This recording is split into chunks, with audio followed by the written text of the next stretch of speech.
At kahit hindi maganda yung pakiramdam ko ngayon, dito na nga tayo sa part 2.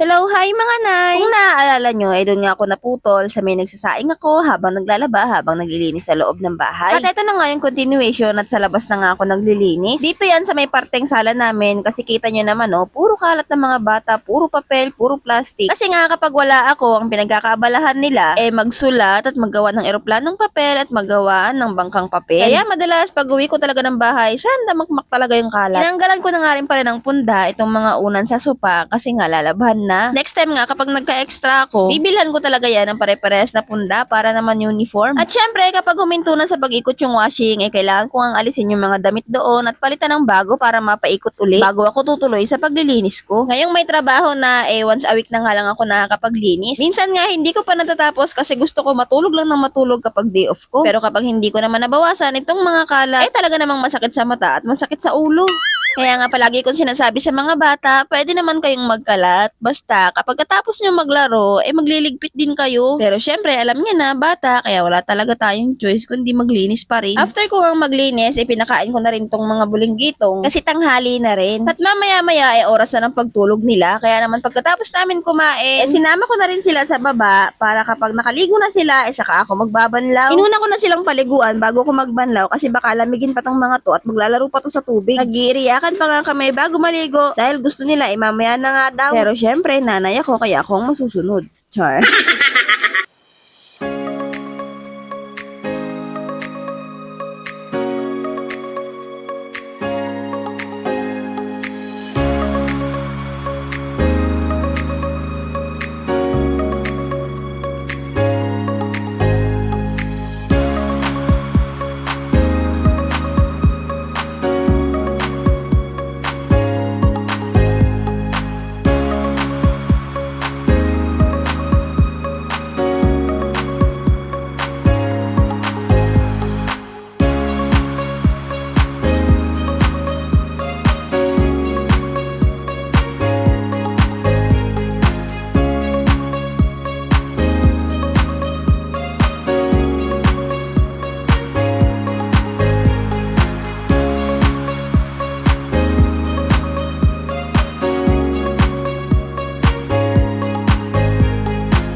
Pagkatapos ng mga bata maligo, nagbanlaw na nga rin ako ng mga nilabhan ko. At pagkatapos ko rin magbanlaw, naligo na rin ako. Kasi kung mamaya ako pa iisipin maligo, nako baka hindi na naman ako makaligo kasi yung mga gawain ko tambak pa. At kahit na medyo makulimlim yung panahon, kinakailangan ko ang isampay itong mga kumot para nga medyo matuyo. Kasi naman wala akong sasampayan ito sa loob kung tumutulo siya. Kaya kahit hindi pa ako nakakapagbihes, iingon ako ng isampay to para kahit paano ay tumulo.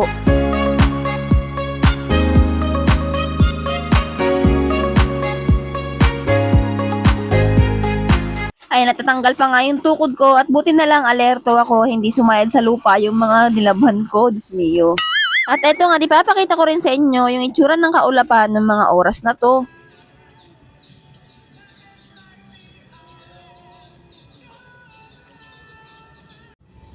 Buti na nga lang kahit medyo makulimlim hindi nga siya umulan. Kaya naman kahit papano natuyo rin yung mga sinampay ko. After ko namang mapatulog yung mga bata dito naman ako diretso sa akin taniman. Syempre hapon na kaya pwede ko na nga silang ilipat. Dahil medyo tuyo pa yung lupa at hindi pa naman ganun kadalas ang pag-ulan diniligan ko nga muna yung aking mga paglilipatan para kahit papano mapreskuhan yung mga ililipat kong okra.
Pagkatapos magtanim, syempre kailangan ko mag-igib para ipandilig ko sa kanila. Kahit nga medyo madilim na, kailangan ko pa rin nga silang diligan para naman bukas hindi sila malanta.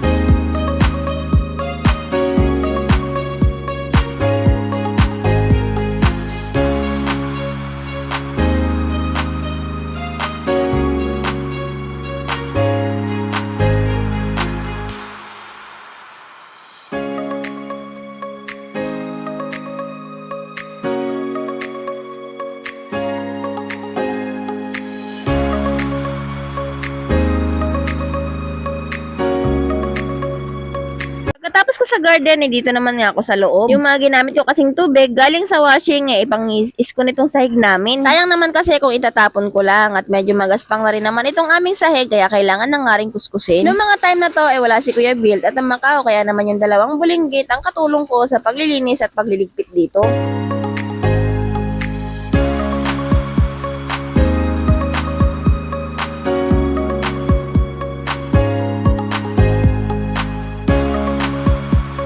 At eto nga palang sopa, akala ko ay kaya ko nga siyang buhatin mag-isa. Buti na nga lang at address ko yung dalawang bulinggit para tulungan ako kahit maiangat lang yung sopa para nga mahila ko. At naging successful naman yung aming pagbabayanihan.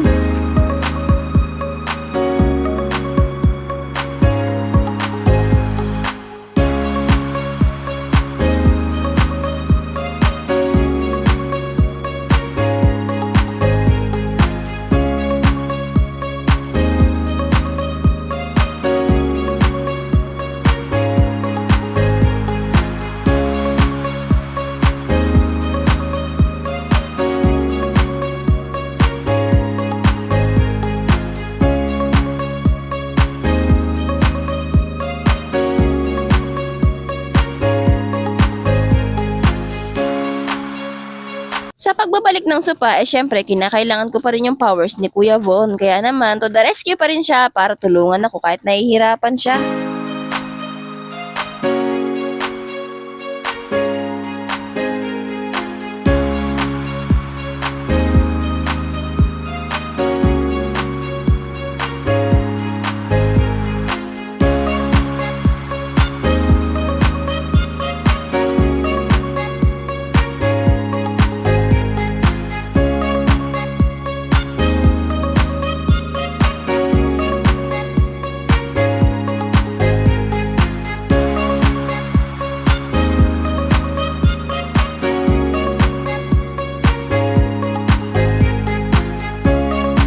At pagkatapos nito at nakita nga nila kung upo sa sopa, sila na yung naglabas ng mga kailangan kong ibalik sa dating pwesto. Bilib din talaga ako sa dalawang bulinggitong na to kahit medyo madaming kakulitan talaga namang tumutulong din kahit papaano.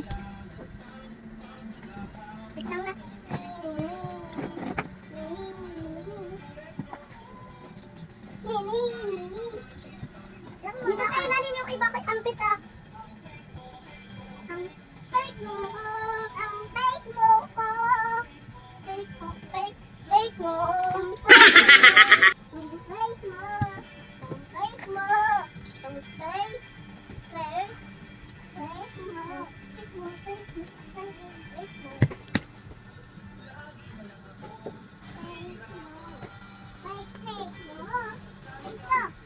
At nang napatulog ko na nga itong dalawang bulinggitong, isa ako naman inasikaso itong mga hinangar ko kanina at isinampay nga dito sa loob kasi baka mamaya bigla na lang umulan. Habang naghahangar ako sa labas, si kuya naman na nag-aasikaso magkulambo doon sa dalawa niyang kapatid na tulog na. Dito na nga po muna nagtatapos ang aking day off part 2. Hanggang dito na lang po. Until next video. Thank you for watching.